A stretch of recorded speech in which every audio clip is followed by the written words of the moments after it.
Sarah Tucholsky stepped to the plate. She was on the women's softball team of Western Oregon University, and they were meeting in Ellensburg, Washington, against the home team of Central Washington University for the last game of the season. The winner would go to the playoffs. Sarah played right field. She had come to bat late in the game, and with two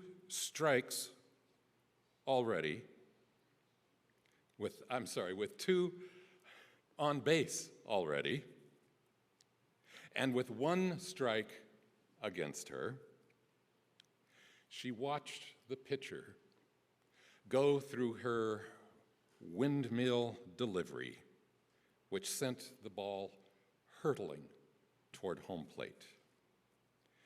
With a powerful swing of the bat, Sarah met the ball, and with a solid crack, she sent it high over the head of the center fielder, clearing the outfield fence with room to spare.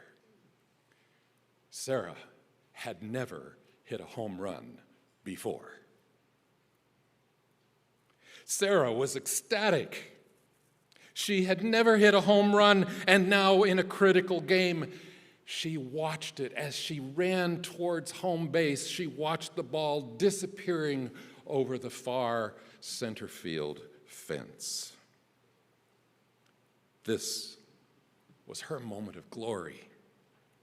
And her team rewarded her with cheers and applause. She celebrated her moment of greatness as she ran towards first base.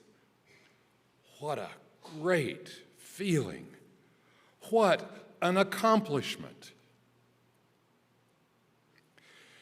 The home run has come to represent success in almost any endeavor. For example, someone who makes a critical business decision that really pays off is sometimes said to have hit a home run. Now, I have to admit that as your preacher this morning, I'm hoping I can hit a home run this morning. But there's a problem with that. You see, home runs feel good. Nothing succeeds like success, they say. And Jesus wants us to succeed. He wants the kingdom of God to succeed. And he wants us to be great. But here's the thing.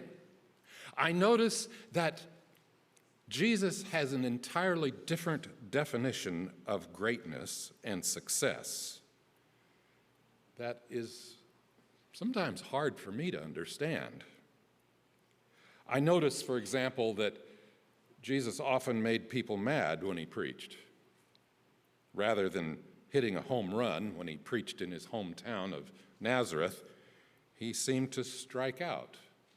The good synagogue folks wanted to push him over a hill afterwards, and I'm wondering if I'm really ready to follow that example.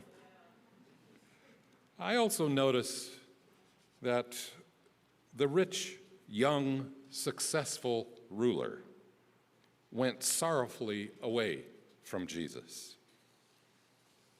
after which Jesus remarked, "Many who are first will be last, and many who are last will be first."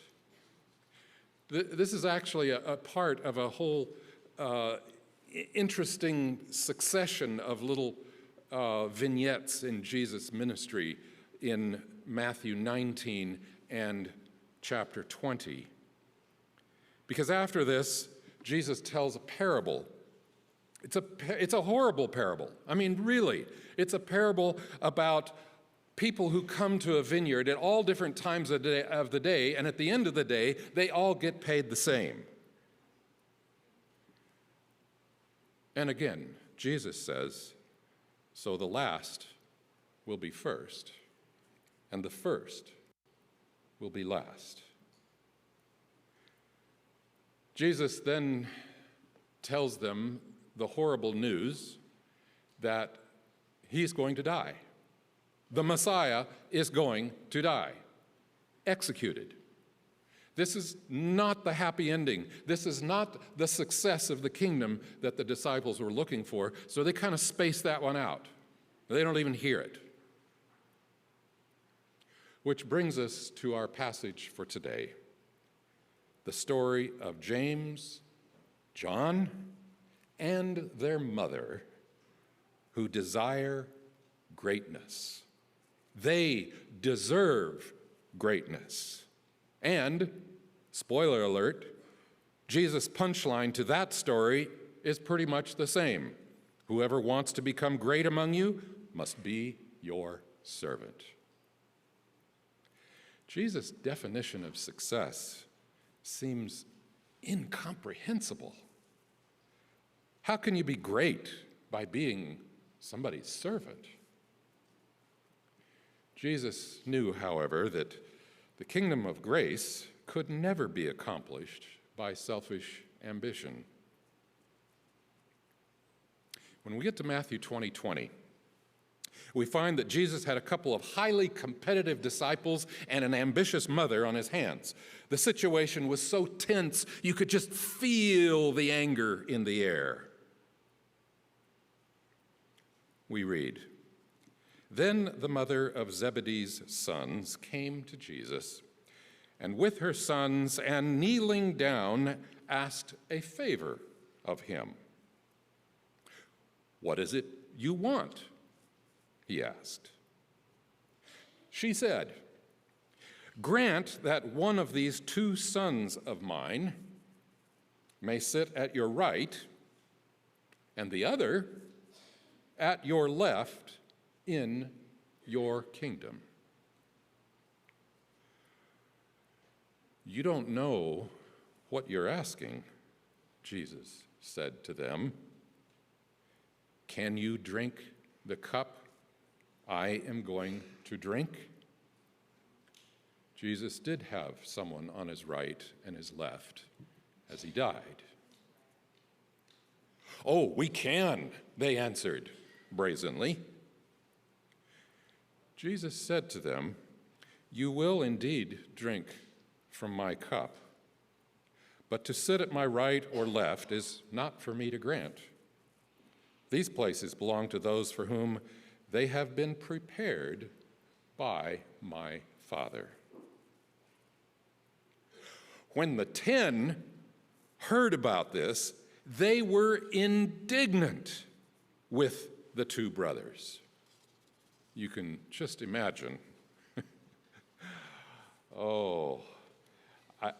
I have a feeling that the 10 disciples, maybe they wished that they had thought of this strategy first.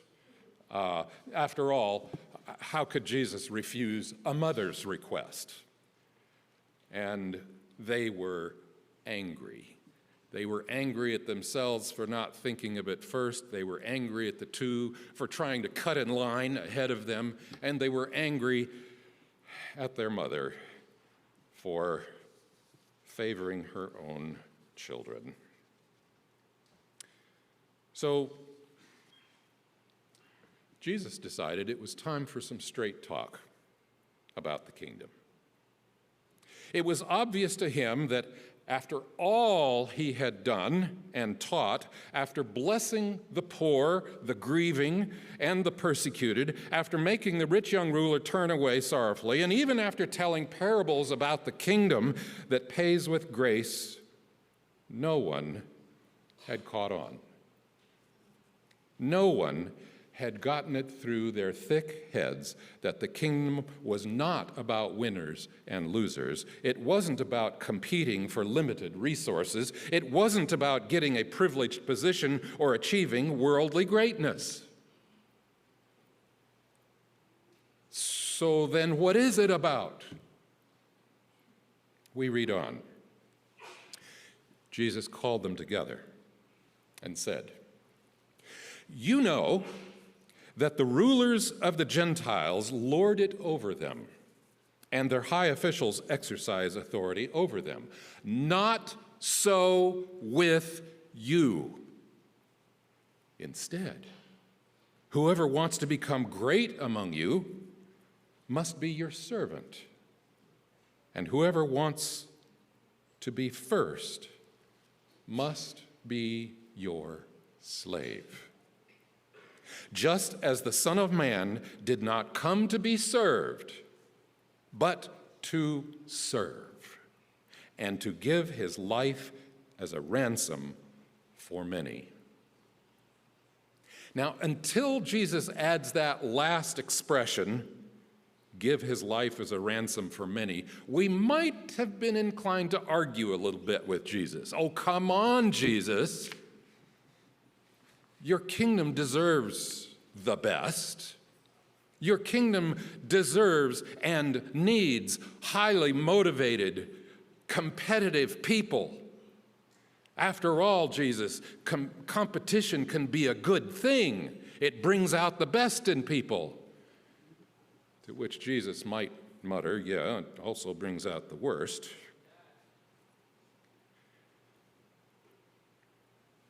Let's think about all this for a moment, because considering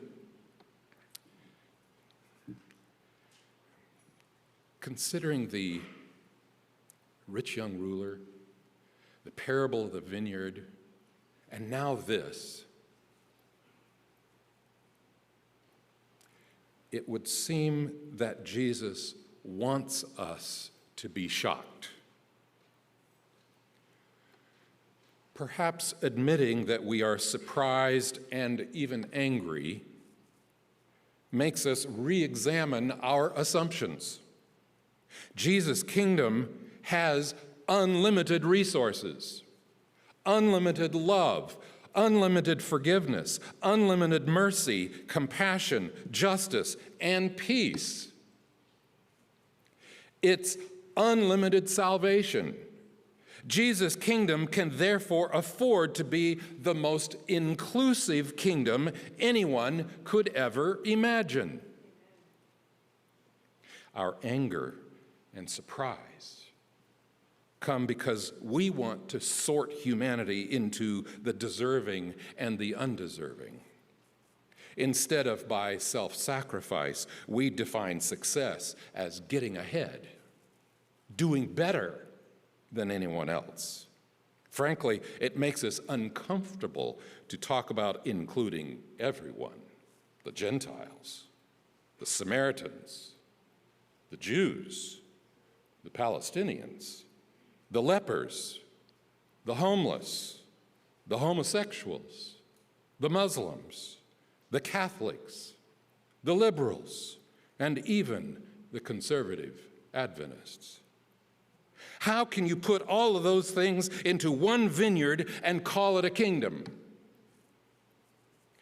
We want to at least reward some more than others. Somebody has to get the highest places in the kingdom, right? Jesus says, wrong. Jesus says there is no wage scale, no power hierarchy, and no privileged classes in the kingdom of God. If it's still hard for us to get our minds around that, we can at least be comforted that a couple of disciples and their mother didn't get it either. Jesus says, don't lord it over and control people like the Gentiles do. You don't get ahead by pushing others down. The kingdom of God is not a competition. It's not about individual greatness or dominance. It's about service, sacrifice, and loving your neighbor as yourself, even when your neighbor is your opponent. Love your enemies, Jesus said.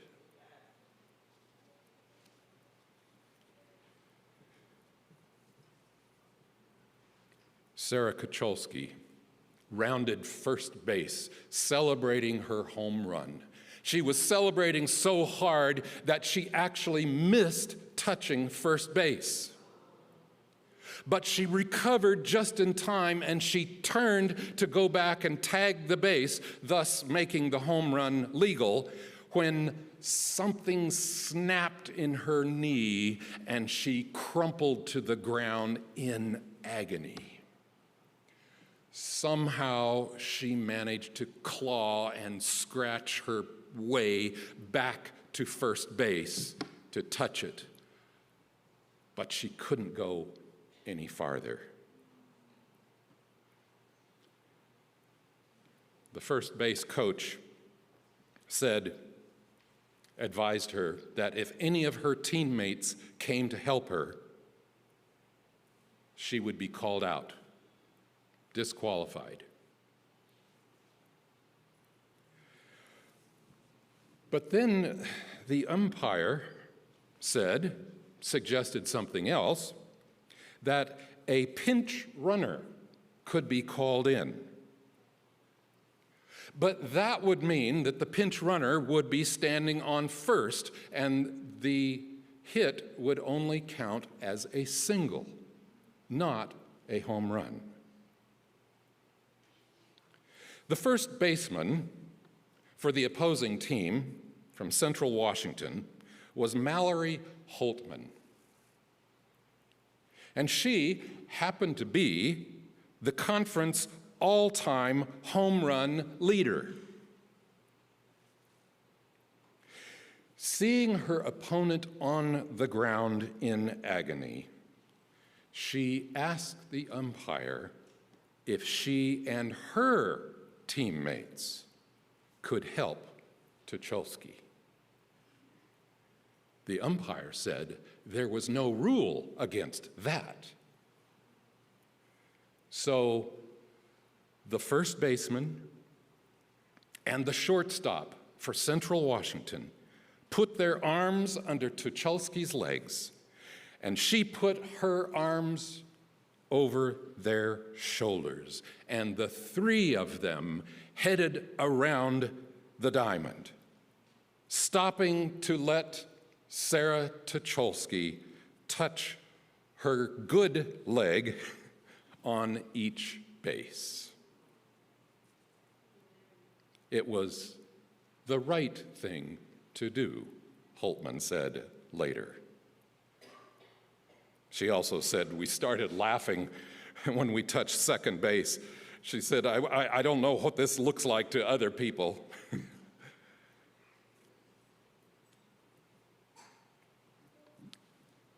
The coach of the home team, Gary Frederick, 70 years old, 14-year coaching veteran, called the act of sportsmanship unbelievable. As the trio reached home plate, the entire Western Oregon team was in tears. Western Oregon coach Pam Knox said, "The game's about character and integrity and sportsmanship, and it's not always about winning and losing. Whoever wants to be first must be your slave, just as the Son of Man did not come to be served, but to serve, and to give his life as a ransom for many."